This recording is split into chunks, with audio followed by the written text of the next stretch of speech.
About 6 years ago, when my cousin James was 15 and I was 7, our parents left us to go to a wedding. They trusted him to babysit me for a while so they could get to the wedding on time. It was more of the parents' friend's wedding, so we didn't really have to come, and it seemed cheaper to leave us at home. It was sometime in fall, maybe the first week or so of November. He and I were playing games when all of a sudden we heard a scratch at the door. It was loud and animal-like.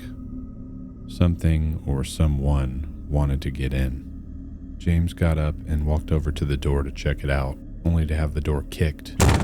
It was like something was trying to break the door down. James started to get nervous, and he looked at me.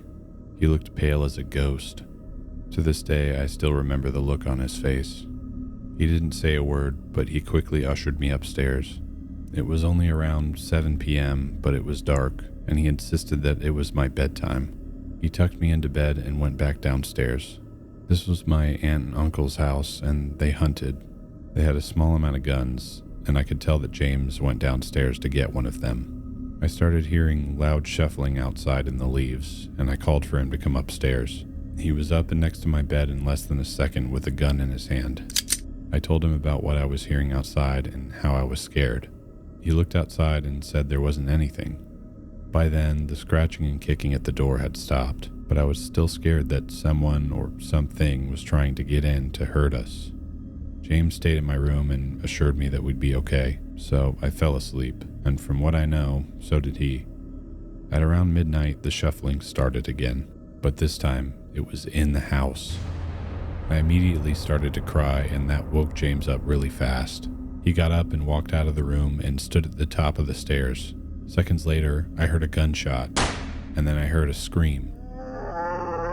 He ran back into the room and blocked the door with everything he could find.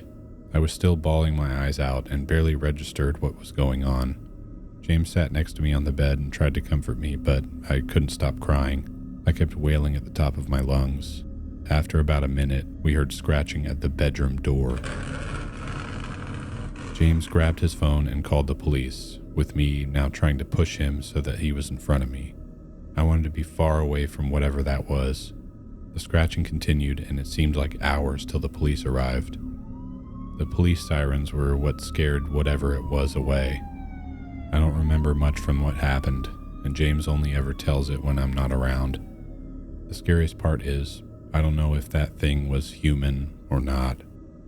Either way, I still have nightmares about it.